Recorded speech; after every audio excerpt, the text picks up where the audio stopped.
لكي تعرف قال ابني عليها هذا البيت، هذه الدار اللي نراها لها.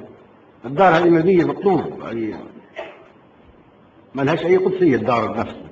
لما تمس الحائط أو حتى الطواف حول البقعة اللي تحت الدار اللي محددة بالدار بالبني.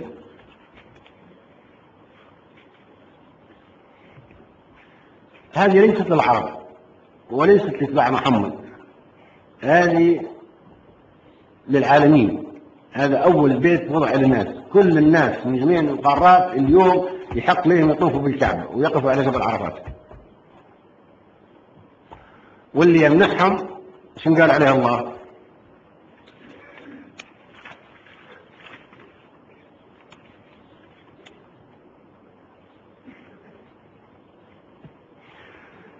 إن الذين كفروا ويصدون عن سبيل الله والمسجد الحرام الذي جعلناه للناس سواء. اللي صد الناس، كل الناس سواء، اللي موجود فيه واللي جاي من برا، اللي صد الناس عن الطواف حول الكعبة في نظر القرآن في نظر الله هو كافر. إذا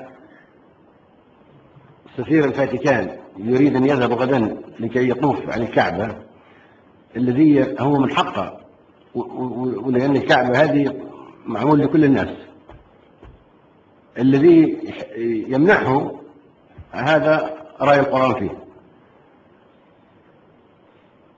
إن الذين كفروا ويصدون عن سبيل الله والمسجد الحرام الذي جعلناه للناس سواء. هذا يعتبر من الكفار، لأنك بتمنع الناس من طواف حول الكعبة. من قال لهم أن السفير الفاتيكان ما يمشي بالكعبة ويطوف حولها؟ من قال هذا؟ من اللي يمنعها؟ في آية في القرآن ما فيه. من اللي ممنوع من الطواف على الكعبة؟ إنما المشركون نجس فلا يقربوا المسجد الحرام بعد عام هذا. المشرك نجس. من يقول هذا مشرك ونجس؟ من هو المشرك النجس حتى نمنعه من الطواف على الكعبة؟ هو هذا.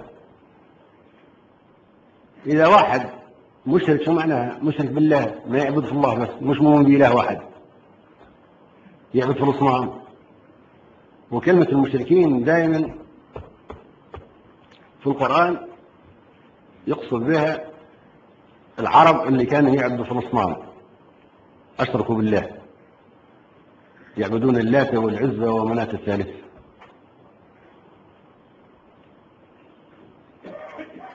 يسوع ويغوث ويعوق ونصر، هذه كلها أصنام كانت تعبد.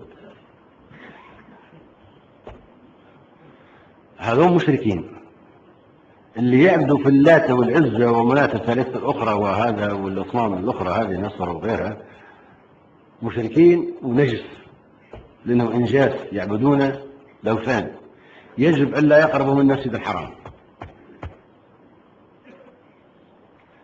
أي واحد ما تنطبق عليه هذه الصفة من حقه، سواء كان تبع دين عيسى وإلا موسى وإلا محمد وإلا أي دين آخر، من حقه أن يذهب ويطوف على الكعبة. وهذه دعوة يجب أن تبدأ من